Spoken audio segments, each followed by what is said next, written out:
up, you guys? Rasati out here in Singapore, and it is evening, a dreary evening, but I'm kind of excited because I've had a lot going on lately, and I haven't been recording podcasts as often, and my phone has started to give me trouble. Oh my gosh.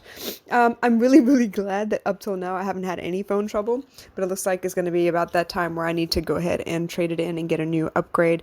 It's been over a year and a half already, and I'm so grateful. I've been really careful with this phone. It's been working out just fine, but you know what? It's about that time. So I have been thinking a lot, as always. I haven't been channeling as easily as I used to, and I have been upset about that actually. A lot of times I'll write down something that I really want to remember so that I can actually talk about it later and put it on a podcast, and for some reason I can't get back to that place even though I've written it down. And it's been difficult for me of late, and I think it's because I'm just distracted in general. And so I've been looking at what it means to me to be able to channel, to be able to get into that place where I am inspired, where I am, flowing free with the words and the emotions and that understanding of the divine. And I don't know, I couldn't put my finger on it, but I think I've kind of figured it out. And I know that movies have been at the heart of this from the very beginning, all the way back when I was, a young kid doing laundry, watching movies and stuff like that. I think it's always been movies. It's always been music. It's always been that glimmer of understanding when you hear something that just is beautifully written and perfectly portrayed on the screen, and it's meant everything to me. And so I went back to see what it really means for me to channel.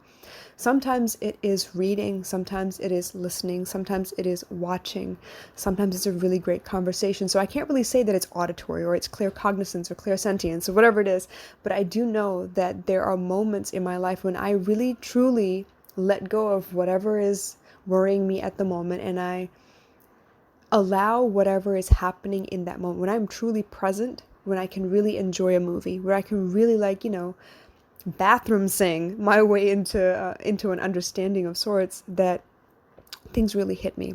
So for me, channeling is being able to lose myself in a moment. And when I lose myself in a moment, I'm connected. I'm happy, I'm content, I'm connected, and I suddenly understand.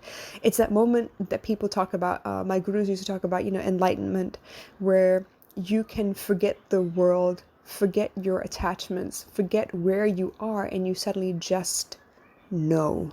And that's hard for me at the moment when I'm worried about what the future holds, when I'm worried about, what the past has tagged along with me for, why it's still hanging on sometimes like a monkey on my back. And it's difficult sometimes, but it's in those moments that I reach out for a third party, like another outside influence that helps me kind of channel again. A lot of people talk to psychics and to tarot or oracle card readers, people who can do Akashic records, clearing, energy medicine, all of those things. And I think those are beautiful, beautiful mediums. I don't know that much about those, but I do know that sometimes when something occurs to me, I need to write it down, or I need to put it on paper, or I need to, say it out loud in order for me to document that moment. And lately, it has been a little more difficult. I've been in my thoughts a lot more than I'd like to admit. And sometimes even the grounding exercises that I teach my clients to do, sometimes that's not even enough. Lately, I've been finding my way back to water. Lately, it's been showers, cold showers, because then I really do lose myself in the sensation of cold water rather than the comfort of warm water. And I have been able to kind of wash off the day and really kind of get back into my body rather than in my mind. My ego has been really loud lately, and I've been really worried about some earthly things. And that's normal. I'm living a 3D life, but in order for me to get back to 5D, in order for me to really channel the understanding that I want to teach the people around me, my favorite medium is movies. A lot of times it's something that really needs to allow me to cry. I can tell within the first, I don't know, 4 or 5 scenes of a movie whether I'll be interested in the characters or not. Maybe I could, learn something from a new character. And honestly, the big series that I really get caught up in, stuff like Bones. I remember being pregnant with my daughter, and I used to watch Bones just to keep myself awake because I worked about 80 hours a week at the time, and a lot of it was data entry. It's the most boring stuff in the world, but for me to be able to stay awake and work on a computer for like hours on end, I needed something in the corner to keep me, to keep me going. So it was Bones back then. Yeah, she's used to watching gory stuff even at that age because I was absorbing that content.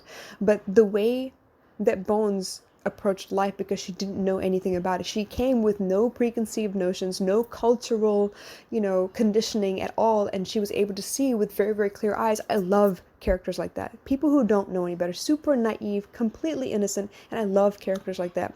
For me, those characters, or the super, super damaged ones, are my favorite. Let's see, Lucifer. Lucifer is a favorite character of mine, mostly because he also was very naive and innocent, even though he is the devil. He was very naive in the ways of the world, and I appreciated that because he asked the simplest of questions, and it really made you think, well, why do people do things like this? Why couldn't it be simpler? Why couldn't you just get straight to the point, Another favorite character of mine, truly damaged soul, but I loved the evolution of this character. Klaus Michelson is one of my favorites, and the fact that you get to watch how he evolved and how it affected everyone around him, and to be very clear and honest, everyone in that series, the original series, not the Vampire Diaries, but the original series, was truly a magnificent character in their own right, all the way from Haley Marshall Kenner to the evolution of Hope Michelson, even people like, Elijah and Rebecca and their newly found sister Freya, and then even Cole when he came back, and his girlfriend, goodness, I can't even remember her name right now, but every one of those characters really held something for me because they started off as one character, one dimension, and then they moved into a completely different dimension based on all of the things that they had experienced, and it really was a reflection of life in general. And it's in those moments that I really can lose myself and put myself in those people's shoes and understand why they did what they did. Why did they react the way that they reacted? Why did they feel like they were put upon by the world and they had to lash out instead of reacting with compassion? Why did they feel like anger was their best friend? And why did they feel like, that they were alone in the world, in the battle that they were facing at the time, that they didn't have any help, that they couldn't trust anyone or depend on anyone? I understood all of those things. So as always, for me, when I go silent for a while and I'm not able to actually create the way I want to create, a lot of times it's because I need to refresh. I need to rejuvenate my soul. I need to let go of the things that I'm suddenly worried about and get back into channeling because I love it.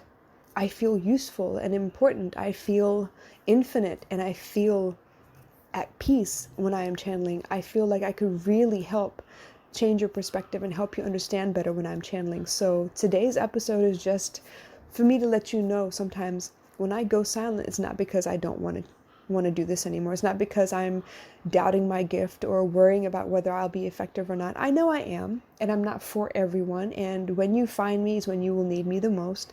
And hopefully it makes sense. And if it doesn't, I totally understand as well. But I'm going to keep doing this because it's something I truly love. And I'm going to keep doing this because it's who I am at my core. I am human. I am love. And honestly, I'm happy to say that there is a dark side to every light seeker. And my dark side,